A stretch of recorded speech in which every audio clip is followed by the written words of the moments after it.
जिस नाम से कांपता था इलाका आखिर कैसे हुआ अंत। दोस्तों, एक बार फिर से एक सच्ची घटना से आधारित कहानी। इस तरह की कहानी सुनाने का उद्देश्य सिर्फ आप लोगों को जागरूक करना है, न कि किसी की भावनाओं को ठेस पहुंचाना। मुजफ्फरनगर की सबसे चर्चित क्राइम। मुजफ्फरनगर पश्चिम उत्तर प्रदेश का वो इलाका जहां गन्ने के खेतों के बीच कई ऐसी कहानियां दबी हैं जो कभी सुर्खियां बनती हैं तो कभी फाइल में बंद हो जाती है। आज की कहानी एक ऐसे नाम की है जिसे लोग डर से लेते थे, लेकिन क्या सच में वो सिर्फ एक अपराधी था या हालात ने उसे ऐसा बनाया। हर अपराधी की शुरुआत अपराध से नहीं होती है। बताया जाता है कि वो एक साधारण परिवार में पला बड़ा युवक था। स्कूल की पढ़ाई अधूरी रही, स्थानीय झगड़े में दखल देने लगा।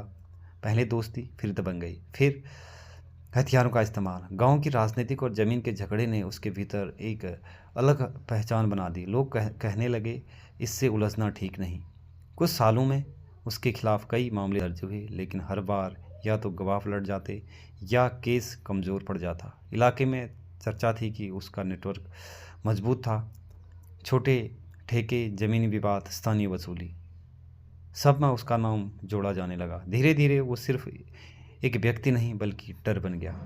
पुलिस ने कई बार दबिश दी, लेकिन हर बार वो गिरफ्तारी से बाहर निकल जाता। कभी लोकेशन बदल लेता, कभी सूचना पहले मिल जाती। इलाके में ये चर्चा आम थी। पुलिस भी उससे परेशान है, लेकिन कानून का पहिया धीरे चलता है, रुकता नहीं। एक किसान जो अपनी पुश्तैनी ज़मीन पर खेती करता था, बताया जाता है कि विवाद बढ़ा। बातचीत से आगे निकल गई।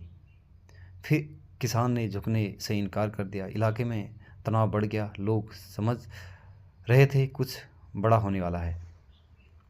सुबह का वक्त, खेतों के पास हलचल, दोनों पक्ष आमने सामने, बहस, धक्का मुक्की और फिर अचानक अफरा तफरी। कुछ ही मिनटों में वो शख्स जिसका नाम सुनकर लोग रास्ता बदलते थे, ज़मीन पर पड़ा था। इलाके में सन्नाटा छा गया। अगले दिन अखबारों में बड़ी हेडलाइन, टीवी चैनल पर डिबेट। कुछ लोगों ने कहा ये आत्मरक्षा थी, कुछ ने कहा ये टकराव पहले से बढ़ चुका था। लेकिन सच्चाई वो जांच में सामने आई।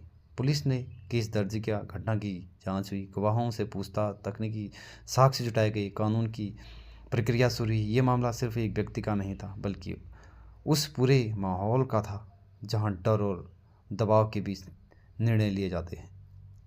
अपराध कभी कभी स्थायी ताकत नहीं देता। शुरुआत में नाम और डर मिल सकता है, लेकिन अंत अक्सर अचानक होता है। इस घटना के बाद एक इलाके में चर्चा बदली। लोगों ने कहा डर का भी अंत होता है। हर कहानी के दो पहलू होते हैं, एक वो जो अखबारों में छपता है, दूसरा वो जो लोगों की यादों में रह जाता है। ये कहानी सिर्फ एक व्यक्ति के अंत की नहीं, बल्कि उस सिस्टम की भी है जहाँ कानून, समाज और हालात मिलकर फैसला लिखते हैं। अगर आपको ऐसी सच्ची और गहराई वाली क्राइम स्टोरी पसंद है तो वीडियो को लाइक करें और चैनल को सब्सक्राइब ज़रूर करें।